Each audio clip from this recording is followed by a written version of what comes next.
The elderly are dying, but not from what you may think. As many of you know, we have a nursing home right down the road where some of you have loved ones or work there or know many people there. I have found many news articles and I've also talked to many families and residents about how the isolation, how they're all handling it. I also found an article from NBC News about a man who has Alzheimer's. And prior to COVID, he could recognize his family and was very perky and just a real happy person. And then COVID hit in March and he was isolated. The family couldn't go in there. And already by May, he started losing weight and just was not his perky, normal self. And he wouldn't even interact with his caretakers, who he usually would. So I'll be talking about why elderly residents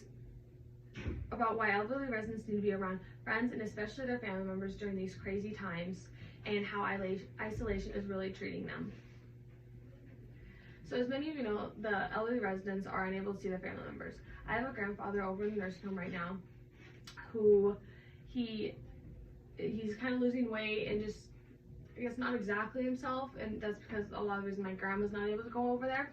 And the caretakers and workers are doing a great job, but as many of you know, there are quite a few residents over there, so they can't just care for one resident all the time. And before my grandma was able to go over there, she was able to feed him for every single meal and just really take care of him, which is kind of unable. It's not how it is right now because they're having to take care of everybody.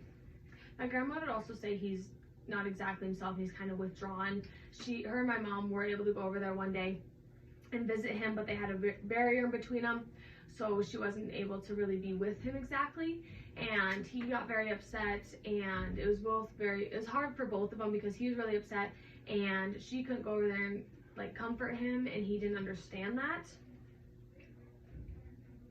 And residents are dying because of it, not from it. The coronavirus is dangerous, but the hidden problems for what is actually causing, other than just the disease, is so much more. And an article in USA Today, it talks about different patients and how isolation is really affecting them. It first talks about an 83-year-old gentleman. He was all fine until one day he fell and broke his hip and had to get surgery. From the anesthesia, it caused delirium, and then his post-surgery, he had to stay there, obviously, and get taken care of, and was unable to see any of his family or anybody, and his condition just continued to worsen and get so much worse than it maybe would have if he was able to see his family. It finally got to the point where it was so bad he had to be in hospice, and his wife was able to come in, but about a week later, he ended up passing away. With this gentleman being the age he was, the surgery was actually pretty bad, or it could be bad for his age, but he still had a 27% chance of surviving, and it would have been even more if he was able to see his family members. If you work over at the nursing home, as I know many of you do, go over and do activities with the residents. We can still interact with the residents in safe ways. If you work there, go over, put your PPE on, and try to do whatever activity with them you can to try and brighten their moods. We have to show the residents the love they deserve, even when their families can't be over there to do it. If you go over there, like I said, you can do it in a safe way. Go over, read them a book, have a conversation with them, or go caroling down the halls. Go to outdoor visits.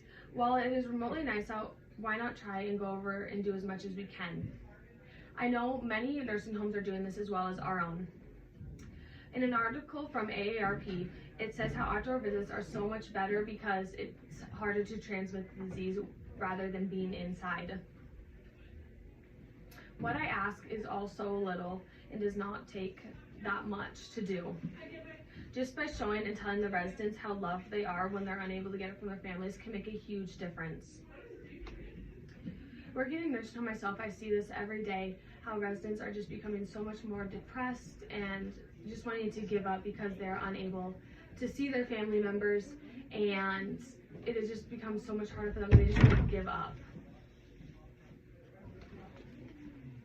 I also found an article in Center for Health Journalism. It was talking about the different long-term effects from isolation, and they aren't good, and how they interview different residents and just how it's affecting them, and they're all just really struggling. There are so many reasons why residents need to be around their loved ones and their family members and friends, because it can make a world of difference that we never knew was really there. If we take the first little steps of what I asked you guys to do, it could brighten so many residents' days and maybe even save a life. So go and give our nursing home a call and schedule an outdoor visit now while it is still nice and we still can. It's a short and simple step that can make a huge impact on so many lives. Thank you.